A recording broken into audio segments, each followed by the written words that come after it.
Winning, they say, isn't everything. Turns out, it is the only thing.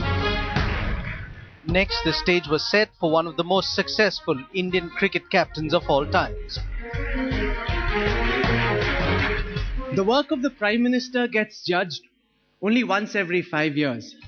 Every action of the captain of the Indian cricket team gets dissected by 1 billion people every single day after every match. I'm privileged to be joined today by India's greatest cricket captain ever, Sourav Ganguly. A fighter,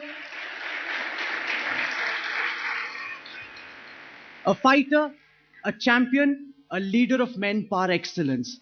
For Rahul Dravid, he's god of the offside. But for me, he's the face of a young, resurgent India.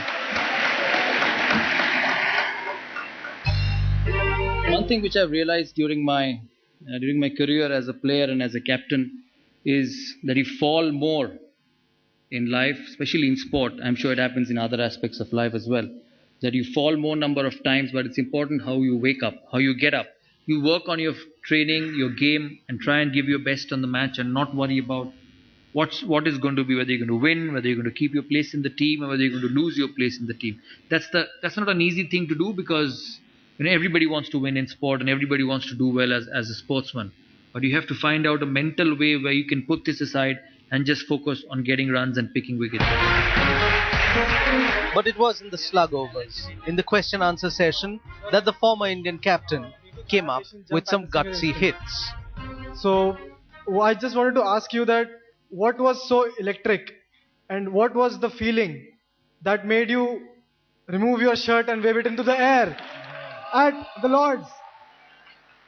Nobody can do that again. Firstly, you asked me the feeling. I felt a bit cold in England taking the shirt off on the balcony at Lords at that time. A lot of people have asked me and I've said the same thing. I wish I hadn't done it. But it was just an instinct, just out of happiness, because we lost a couple of finals before that in India and the one before that in South Africa. So it's a bit frustrating when you keep losing finals. So after winning that, it just came out of happiness. Why don't you also share with our young audience the travails of cricket, for example, the low points also. For example, your relationship with Greg Chappell and how difficult it was for you to hang in there given everything that was happening in the dressing room at the time. It was hard, but that's where you need to speak to yourself, and that's what's going to change you as a person and your character in life. If you can get through that, which God's grace I did, and the next 2 years of my life was better. I realized that it's not about anybody else. I will be there because on the basis of how much runs I score and how much fit I am, and that sometimes brings the best out of you. But when recently we saw all the match-fixing controversy stories break out in London, and now when it's assumed that a lot of what Pakistan does is fixed, a lot of these people will probably want to know, can we with a clear conscience say that none of our matches are fixed? I can vouch, Rahul, that I've played it for India for 14 years and it's been a year and a half I've finished.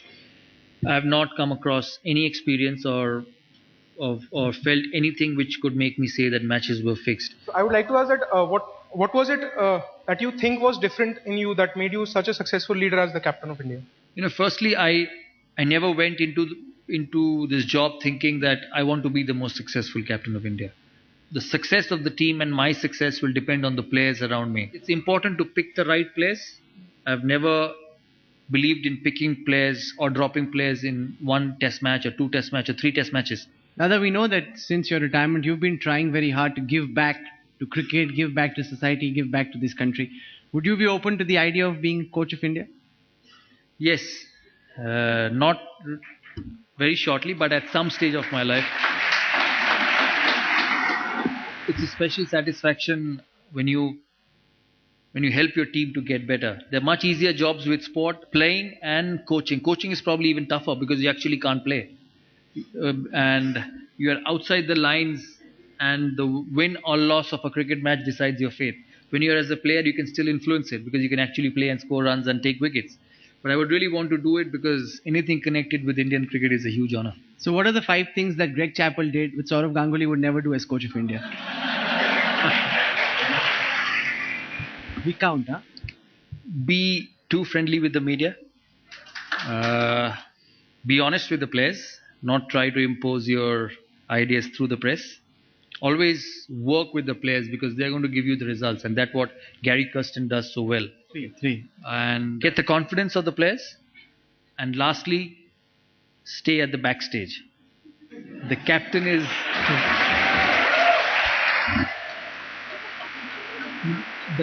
the boss of the team.